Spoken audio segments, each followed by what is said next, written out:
Hi అండి, అందరికీ నమస్కారం. వెల్కమ్ బ్యాక్ టు గుడివాడ వంటలు. ఈరోజు మన కిచెన్లో రెసిపీ వచ్చేసి ఎంతో కరకరలాడే చిన్న చకోడీలు. మనం టైంపాస్ గాను ఎన్ని తిన్నా కూడా మనకు లెక్కే తెలియదు.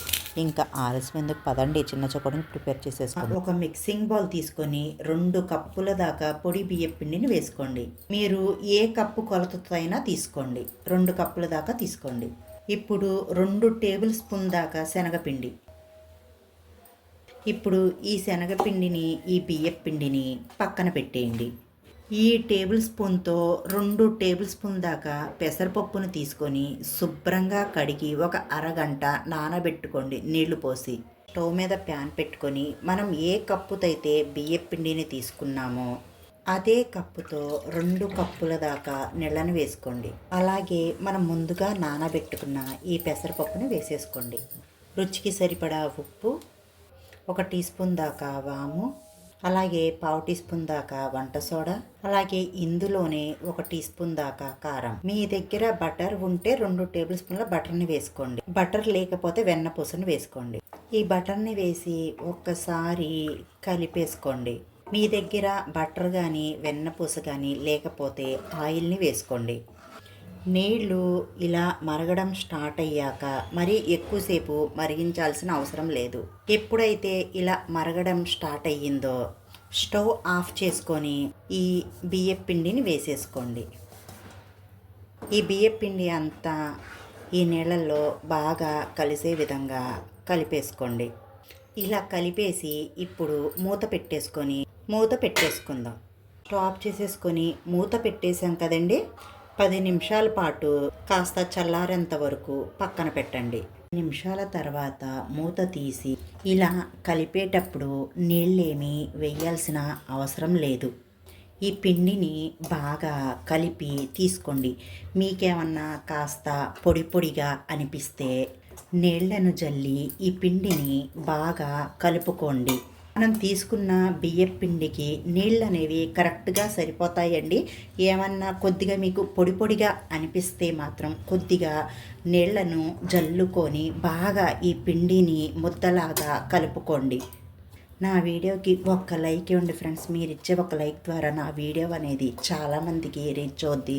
కొత్తగా చూసేవారైతే మా ఛానల్ని సబ్స్క్రైబ్ చేసుకోండి. ఒక్కసారి చూడండి ఫ్రెండ్స్, ఈ పిండి అంతా ఇలా ముద్దగా కలిపేసుకోవాలి. ఇలా కాస్త సాఫ్ట్ కన్సిస్టెన్సీ రావాలి. కొద్దిగా పిండి ముద్దను తీసుకొని ఇప్పుడు మిగతా పిండిని ఇలా కవర్ చేసి పక్కన పెట్టుకోండి. ఇప్పుడు చెగోడీలు టేబుల్ మీద కానీ లేకపోతే ఏదైనా స్టీల్ ప్లేట్ మీద కానీ ఇలా రోల్ లాగా చేసుకోండి. చగోడీలు అనేవి మరీ లావుగా ఉండకూడదండి, అలా అని మరీ పలచగా ఉండకూడదు. ఇలా వీడియో క్లిప్లో చూపించే విధంగా రోల్ చేసుకోండి.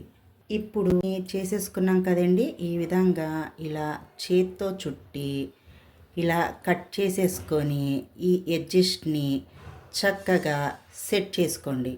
ఈ ఎడ్జస్ట్ ఊడిపోకుండా గట్టిగా ప్రెస్ చేయండి. అన్ని చగోడీలని ఇదే విధంగా తయారు చేసుకోండి. ఈ ఏలుతో ఇలా చుట్టేసుకొని ఈ ఎడ్జస్ట్ని ఎంచక్కగా ఇలా సెట్ చేసేసుకోండి. అన్ని చకోడీలని ఇలా రెడీ చేసి పక్కన పెట్టుకోండి.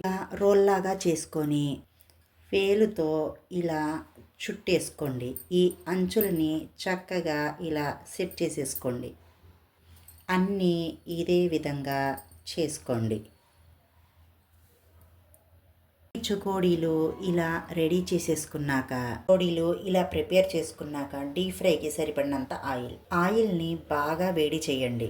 ఆయిల్ బాగా వేడయ్యాక మనం ప్రిపేర్ చేసుకున్న ఈ చకోడీలను మీడియం మంట మీద పెట్టి వేసుకోండి. వేయగానే కలపకుండా ఒక 2 నిమిషాలు ఇదే విధంగా వేగనివ్వండి. మీడియం ఫ్లేమ్లో పెట్టుకొని ఈ చకోడీల్ని క్రిస్పీగా వేగేంత వరకు వేయించుకోవాలి. మీడియం ఫ్లేమ్లో పెట్టుకొని మాత్రమే వేయించుకోవాలండి. హై ఫ్లేమ్ మీద పెట్టి మాత్రం వేయించకండి. హై ఫ్లేమ్ మీద పెట్టి ఫ్రై చేస్తే పైనుంచి ఎర్రగా వేగినట్టు అనిపించి లోపలైతే కొద్దిగా పచ్చిదనం అనేది ఉంటుంది. అందుకే మీడియం ఫ్లేమ్లో పెట్టి ఓపిక్గా ఫ్రై చేసుకోండి. ఈ చకోడీలు అనేవి మనం ఎంతసేపు ఫ్రై చేసినా కలర్ అనేది మారదు. మనకి చకోడీలు ఫ్రై అయ్యాయో క్రిస్పీగా వచ్చాయో లేదో తెలియాలంటే పైన వచ్చిన ఈ నురగ అంతా తగ్గిపోయేంత వరకు మనం ఫ్రై చేసుకోవాలి. ఒక్కసారి చూడండి ఫ్రెండ్స్, మనకు పైన ఉన్న ఈ నురగంతా ఇలా తగ్గిపోయింది కదా. ఇలా తగ్గిపోయిందంటే మన చకోడీలు అనేవి చక్కగా క్రిస్పీగా వేగిపోయాయని అర్థం. చకోడీలు అనేవి చక్కగా ఫ్రై అయిపోయండి. ఇప్పుడు మనం ఈ ఆయిల్లో నుంచి తీసేసుకుందాం. వేరొక గిన్నెలోకి తీసుకుందాం. మిగతా వాటిని కూడా ఇదే విధంగా ఫ్రై చేసుకోండి. కనుక ఈ చిన్న చకోడీల రెసిపీ వీడియో కనుక నచ్చినట్టయితే మా వీడియోకి ఒక మంచి లైక్ ఇచ్చి మీ ఇంట్లో ట్రై చేసి ఎలా కుదిరిందో కామెంట్ సెక్షన్లో కామెంట్ చేయండి. ఇలాంటి మంచి మంచి రెసిపీ వీడియోస్ కోసం మా ఛానల్ని సబ్స్క్రైబ్ చేసుకోండి. పక్కనున్న గంట సింబల్ని యాక్టివేట్ చేసుకోండి. Bye friends, thank you for watching.